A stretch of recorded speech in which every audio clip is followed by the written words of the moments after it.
Syekh Subakir adalah seorang ulama besar yang berasal dari Persia. Konon hambatan penyebaran Islam di Jawa pada masa sebelumnya disebabkan oleh keberadaan bangsa jin yang menempati setiap sudut tanah Jawa. Bangsa jin ini dipimpin oleh Sabdo Palon atau Kiai Semar yang bersemayam di puncak Gunung Tidar, Magelang, Jawa Tengah. Syekh Subakir yang ahli dalam ilmu batin segera melakukan pembersihan dengan menancapkan tumbal yang berupa batu hitam di puncak Gunung Tidar. Seluruh Jawa bergejolak. Seluruh bangsa jin yang menguasai tanah Jawa merasakan kepanasan yang teramat sangat, hingga mereka lari tunggang langgang menyeberang ke lautan atau menepi ke sudut terpencil tanah Jawa. Sebagian jin yang lain ada yang harus mati akibat hawa panas dari tumbal yang dipasang Syekh Subakir. Karena itulah, sampai saat ini, Gunung Tidar dipercaya sebagai pakunya tanah Jawa. Melihat hal tersebut, Sabda Palon yang telah 9.000 tahun bersemayam di puncak Tidar keluar dalam bentuk manusia, berdiri di hadapan Syekh Subakir. Setelah terjadi perdebatan, mereka segera adu kesaktian. Konon pertempuran antara keduanya selama 40 hari dan 40 malam, hingga Sabda Palon merasa kewalahan dan menawarkan gencatan senjata. Sabda Palon mensyaratkan beberapa poin dalam upaya penyebaran Islam di Jawa. Syarat-syarat itu pun disetujui oleh Syekh Subakir. Berikut ini adalah dialog antara Sabda Palon dengan Syekh Subakir yang terjadi di atas Gunung Tidar. Inilah dialog yang terjadi. Syekh Subakir berkata, "Kisana, siapakah Kisana ini? Tolong jelaskan." Sabda Palon menjawab, "Aku ini Sabda Palon, pamomong atau pengembala tanah Jawa sejak zaman dahulu kala. Bahkan sejak zaman kedewataan, akulah pemomong para kesatria leluhur.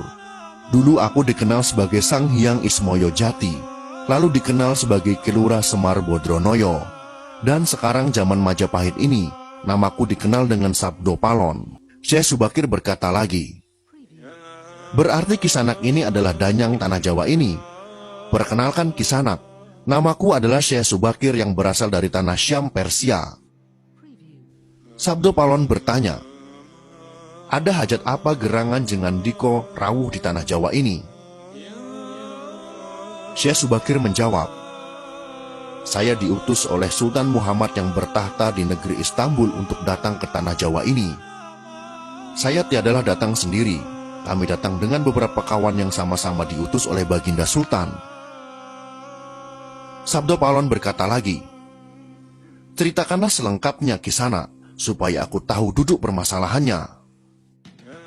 Syekh Subakir kembali menjawab, "Baiklah, pada suatu malam Baginda Sultan Muhammad bermimpi menerima wisi dari Hyang Akaryo Jagat, Gusti Allah Zat yang Maha Suci lagi Maha Luhur.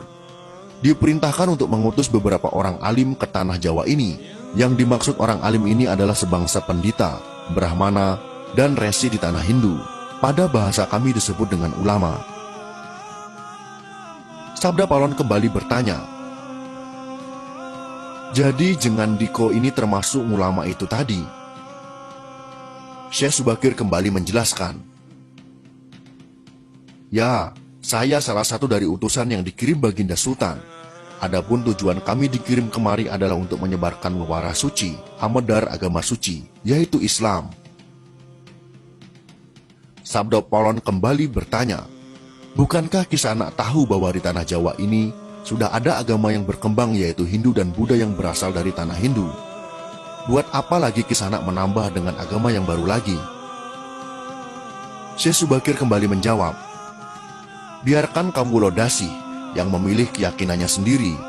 Bukankah Kisanak sendiri sebagai danyangnya tanah Jawa lebih paham bahwa sebelum agama Hindu dan Buddha masuk ke Jawa ini, di sini pun sudah ada Kapitayan. Kapitayan atau